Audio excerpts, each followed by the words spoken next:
Assalamualaikum warahmatullahi wabarakatuh. Alhamdulillah wassalatu wassalamu ala rasulillah wa ala alihi wa sahbihi wa mawalah. Amma ba'du. Di dalam Al-Quran ada namanya surah Al-Fajr. Wal fajri, demi waktu fajar.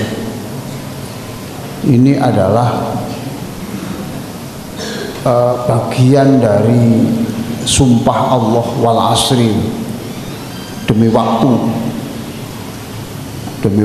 Kenapa Allah bersumpah dengan waktu? Untuk mengingatkan kita bahwa hidup setelah akhirat, setelah kematian itu sangat-sangat panjang, tidak berujung, bapak-bapak sekalian, tidak berujung. Dan yang menentukan adalah waktu yang pendek selama kita di dunia ini. Untuk ukuran saya dan bapak-bapak untuk era sekarang ini, ya paling banter kita hidup ya, dugaan saya ya, 150 lah. Ya, walaupun Nabi sendiri mengingatkan umurnya umatku itu sekitar 60-70 gitu. Coba Pak bayangkan 70 tahun atau 80 tahun dipotong masa kanak-kanak, kan hanya sekitar 50 tahun Pak ya. Itu menentukan perjalanan hidup kita setelah kematian itu yang panjang sekali, tak berujung. Wal asri, demi waktu. Lalu Allah mengingatkan kita, ada wadduha, breakdown dari itu, demi waktu duha itu. Lalu Allah sumpah lagi, wan nahar, demi siang, waktu siang, diingatkan lagi. Lalu walail, demi waktu malam, Bapak, itu diingatkan semua. Lalu yang saya sebut tadi itu wal fajr, demi waktu fajar. Nah, apa yang lanjutannya demi waktu fajar itu? Wal fajri walayalin asyr, demi waktu fajar dan malam-malam 10, malam-malam puluhan. Nah itu. Nah ini karena bersifat umum, ahli tafsir itu berbeda-beda. Ada yang menyebut 10 malam yang dibuat sumpah oleh Allah tadi itu adalah tanggal 1 sampai 10 Muharram. Yang kedua tanggal 1 sampai 10 Dzulhijjah. Nah, nanti berikutnya itu ada wasyaf'i wal watr. Wasyaf'i wal watr itu genap dan ganjil. Nah, karena itu kemudian demi waktu genap itu berarti 10 Dzulhijjah. Kan 10 loh, Pak ya. 10. Idul Adha lah ganjilnya itu 9. 9 waktu wukuf. Waktu wukuf. Nah, ada lagi penafsiran yang cocok untuk momen hari ini adalah 10 hari terakhir Ramadan ini gitu. 10 Ramadan terakhir ini itu dibuat sumpah oleh Allah. Nanti terusannya wasyaf'i wal watr, genap dan ganjil. Ya, seperti mengingatkan kita lah. Jangan sampai kemudian fokus kepada yang ganjil sampai kemudian nanti yang genap biasa-biasa saja lah, kan masih genap ini, besok aja yang ganjil, itu kan gitu toh itu. Maka diingatkan wasyaf'i wal watr. Nah sekarang saya ingin mengatakan, Pak, Ramadan itu tidak sembarangan itu. Tarawih itu tidak sembarangan. Kita menganggapnya sebuah rutinitas, tapi bagi Allah tidak, Pak. Itu peristiwa besar. Lailatul Qadar seperti sebuah rutinitas, tapi sebenarnya menurut Allah tidak. Para sahabat dulu ya begitu. Para sahabat dulu ya menyikapi Ramadan itu sampai begitu tuh. Sampai orang membuat kemah-kemah di masjid itu. Kemah-kemah di masjid. Ya seperti di Bangladesh, di Afgan, di Pakistan, kemudian di beberapa masjid di Eropa yang itu berafiliasi ke Pakistan itu, kalau sudah malam seperti malam hari ini, malam liburan ini kan banyak di situ ada disket-sket itu yang untuk sudah di inden untuk ditempati selama 10 hari itu. Bahkan beberapa orang di Afrika saya tanya, what's your profession? Apa pekerjaan? I am policeman. Lah, you are policeman, but why do you stay here day and night? Kamu polisi kok kamu siang malam di sini? Gitu. Dia bilang, I am on leave. Saya ambil cuti untuk malam 10 terakhir. Masya Allah. Saya belum pernah tahu ada orang di Indonesia cuti untuk Lailatul Qadar, itu belum pernah. Tidak ada. Mengapa? Mengapa para sahabat seperti itu, Pak? Bahkan pada 10 hari terakhir itu tiap malam itu mandi besar, pakai wangian, dipilih baju yang terbaik. Ini tidak sembarangan, baju terbaik, pakai harum-harum, mandi besar, suci besar. Apa? Saya ingin menyambut sesuatu yang besar.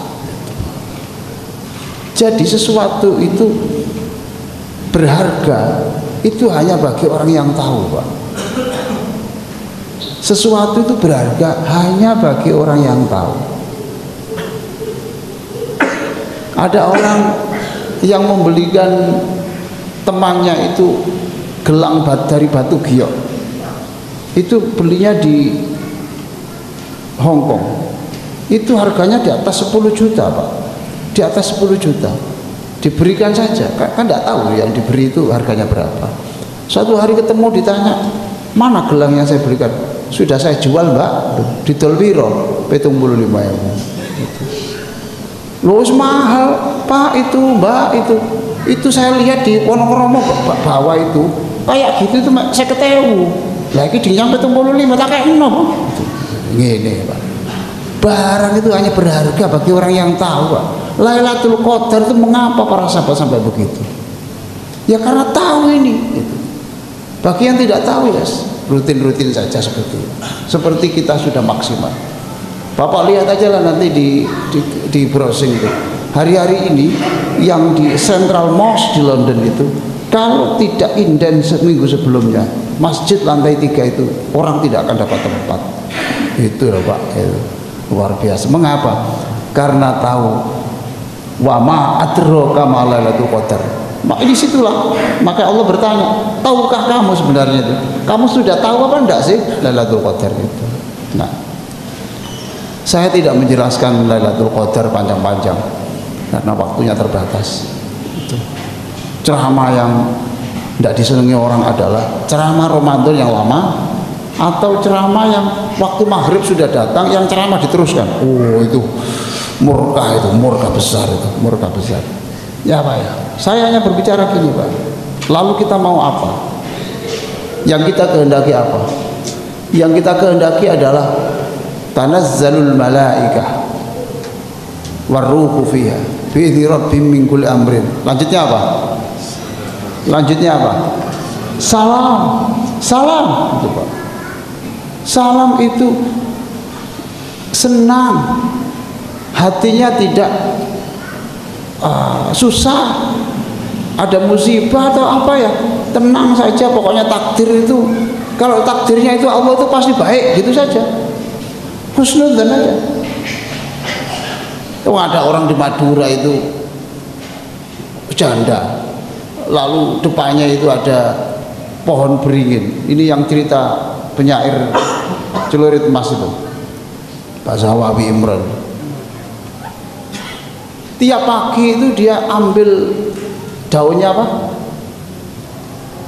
Daunnya pohon beringin ya, Pak. Kan banyak, diambil satu-satu. Tetangganya menawarkan, Mbah, Mbak istirahat saja, pokoknya pagi saya sapu beres. Loh jangan nak, jangan, kasihan Mbak capek. Loh siapa bilang capek? Kamu tahu nak ya, setiap saya ambil ini saya membaca Allahumma sholli ala Muhammad. Jadi berapa banyak daun yang jatuh, itu saya pandang sebagai isyarat Tuhan, isyarat Allah, aku harus membaca salawat berapa kali. Jadi aku happy nak. Apa artinya Bapak sekalian?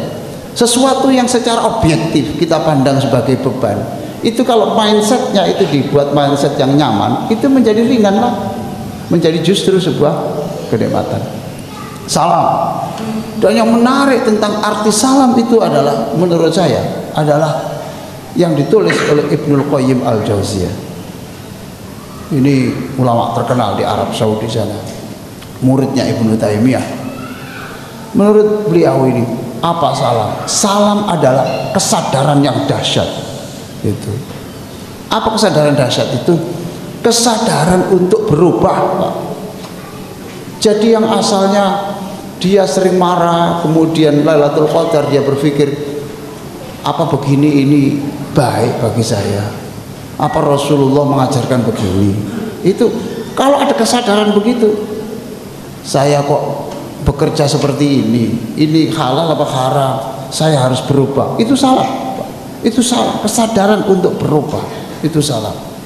Saya kok jarang baca, kok begini terus saja pengetahuan saya harus membaca buku yang banyak, membaca tafsir Quran yang banyak, itu namanya salah. Dan itulah yang kita minta sungguh-sungguh, Allahumma antas salam, terus wa minkas salam, terus wa ilaika ya'udus salam, terus fa hayyina rabbana bis salam. Ya Allah, aku hanya mengharap assalam darimu, aku ingin kembalimu dengan assalam, maka hidupkan aku dengan assalam, lalu nanti masukkan aku ke surga yang itu adalah pusatnya assalam.